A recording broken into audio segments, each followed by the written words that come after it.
Hey everyone, this is Gordon again with my Module 3 post. I hope everyone's had a good week so far. Going into these questions, well, first of all, I couldn't open the last two videos, so this is mainly all from text and the CNN video. Um, but going into the first few questions, to discuss issues associated with the intersections of religion and sexual orientation.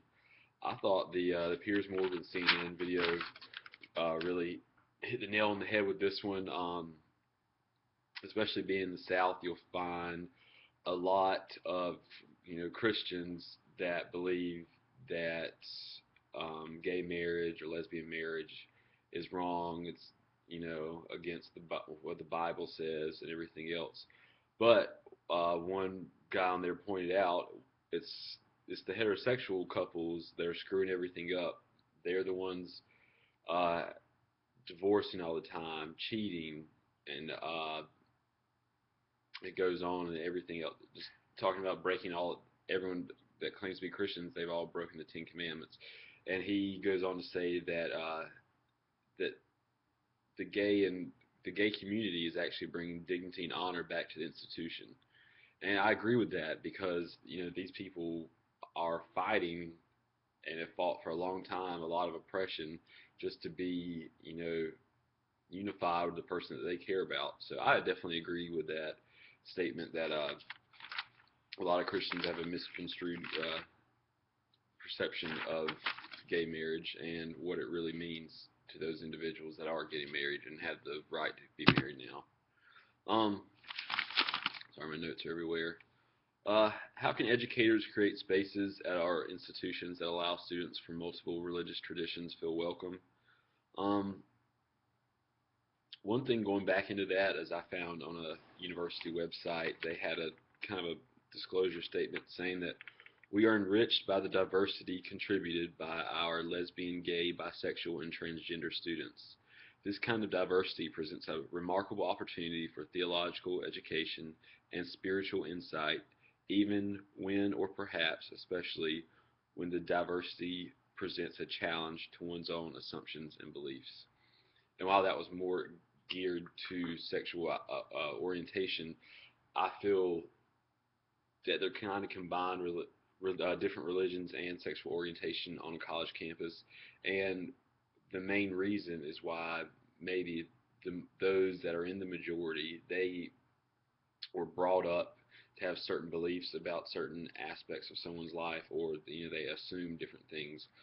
Um, and a great example of that was in our book when it talked about a student named Rashid and how he was a tall, athletic build, black basketball player who went to a predominantly white institution, and he played basketball, so he's a big public figure on the basketball team.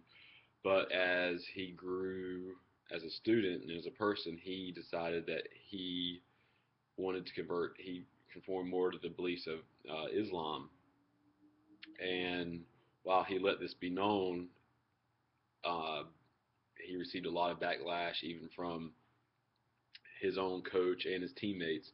And the coach went as far to say is that he doesn't even want um, him to be on the team anymore because he thought he was become too radical.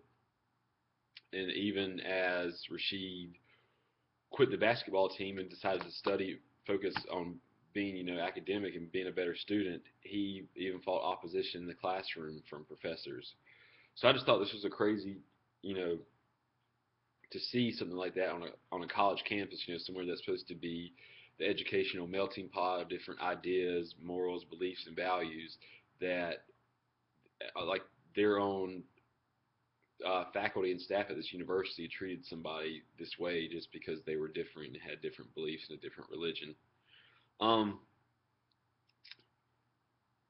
as far as spaces go for people who are in the minority with their sexual identities or their religion, uh, I feel like they already each sector they do have. I mean, the LGBTQIA, and I'm sure there's different religious associations on campuses as well.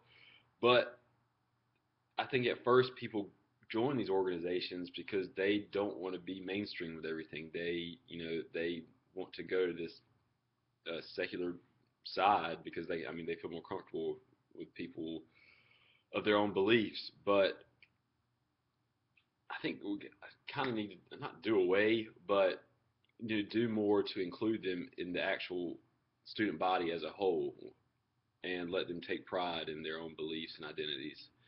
Um, how I how we do this, I'm not exactly sure at this point without putting a little bit more thought into it. But I